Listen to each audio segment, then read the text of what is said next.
बहुत से लोग ये सवाल कर रहे हैं, जब डीजल वाली ट्रेन थी तो फिर हाइड्रोजन ट्रेन की जरूरत क्या है। तो आखिर क्यों हाइड्रोजन ट्रेन की जरूरत पड़ी। एक हाइड्रोजन ट्रेन के बनाने में 40 से 80 करोड़ का खर्च आता है एक ट्रेन में।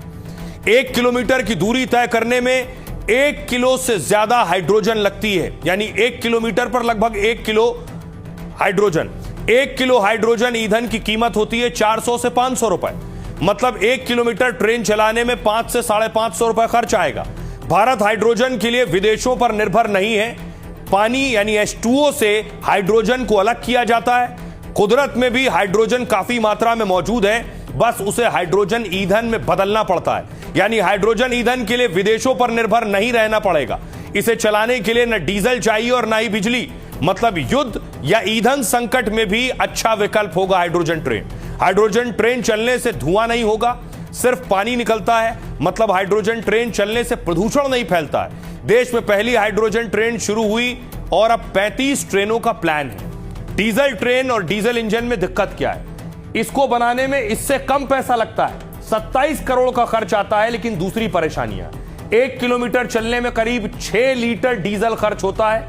देश में 1 लीटर डीजल 95 से 100 रुपए में मिलता है, तो 1 किलोमीटर ट्रेन चलाने के लिए 550 से 600 रुपए, यानी इससे ज्यादा महंगी भी पड़ती है।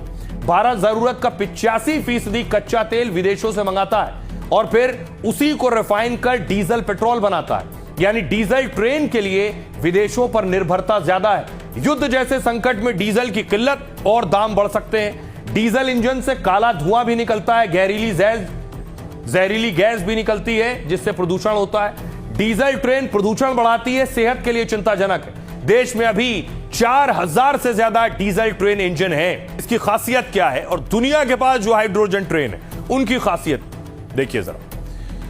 पहली हाइड्रोजन ट्रेन देश में ही डिजाइन की गई है। सबसे बड़ी बात ये पूरी तरह से भारत में निर्मित है। दुनिया में 2 से 4 कोच वाली हाइड्रोजन ट्रेन चलती हैं, यानी ज्यादा बोगियां नहीं है जो दुनिया में ट्रेनें चल रही हैं, सिर्फ 2 या 4 बोगियां होती हैं। लेकिन भारत में सोचिए 10 कोच है, 2600 यात्री की क्षमता है। यानी भारत की हाइड्रोजन ट्रेन दुनिया में सबसे लंबी है। जिन रूट पर डीजल इंजन चलते हैं वहां चलाने का प्लान है इससे प्रदूषण भी नहीं फैलेगा और मुश्किल रूट पर भी यह संभव होगी। देश में ऐसी 35 हाइड्रोजन ट्रेन चलाने का फिलहाल प्लान है। इसके अलावा देखिए जरा, जर्मनी में भी हाइड्रोजन ट्रेन है। यहां 2018 में पहली सफल हाइड्रोजन ट्रेन चलाई गई थी। 2022 से कई रूटों पर हाइड्रोजन ट्रेन यहां चल रही है। जर्मनी में अधिकतम रफ्तार होती है 140 किलोमीटर प्रति घंटा और इस समय 41 से ज्यादा हाइड्रोजन ट्रेन चल रही है जर्मनी में।